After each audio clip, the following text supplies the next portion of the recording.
In today's Your Healthy Family, we're talking more about gut health with Dr. Sue Mitchell and the role it plays in our overall health. A lot of the diagnoses we gave people over the last 23 years, we're now finding that these causes do live and exist in our microbiome. We're finding that imbalances of these bacteria that live there actually contribute to disease and many of our GI symptoms. Turns out the saying, "we are what we eat," goes much deeper into the health of our gut and diseases we want to avoid. Science shows us, based on what we eat, that we can actually create very positive changes in our gut, and a lot of these changes can be done through diet. What I'm very passionate about is what we call prebiotic fiber, and we now know that that is literally the fuel for what the good bacteria that live in us need to continue to grow.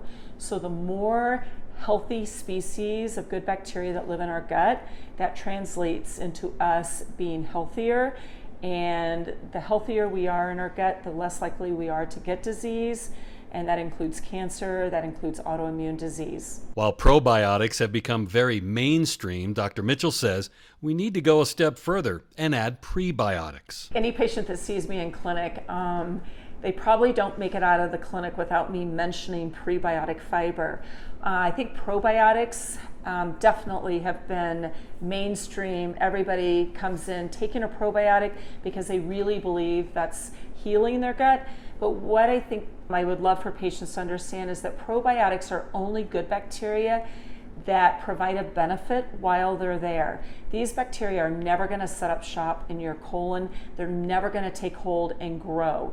So what is really important in health is that we combine probiotic with prebiotic fiber. So when you take probiotics, you are providing an amazing environment for your gut, but then when you take the prebiotic fiber, you're actually providing the fuel for what already lives there to grow and to reproduce itself and grow in healthy numbers.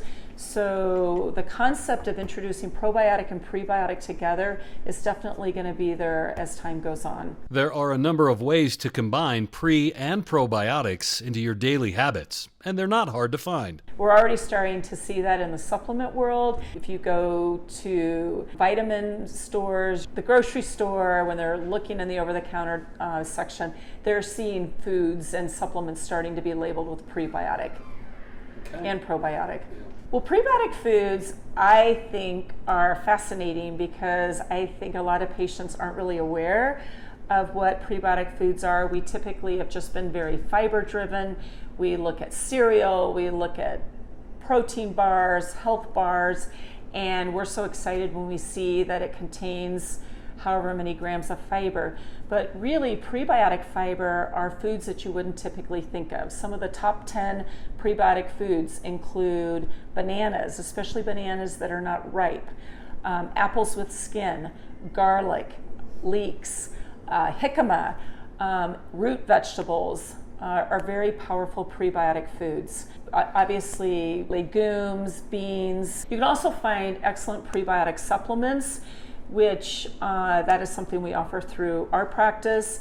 We have spent a lot of time researching some of the highest quality supplement companies, and I love prebiotic supplements because I think if someone can combine a prebiotic supplement, especially in a beverage like a kefir or a probiotic beverage, you are starting your morning off right with a combination of probiotic and prebiotic all in the same drink, and I think that's a great way to nourish your gut and get your microbiome health off to a great start. For Your Healthy Family, I'm Ira Cronin.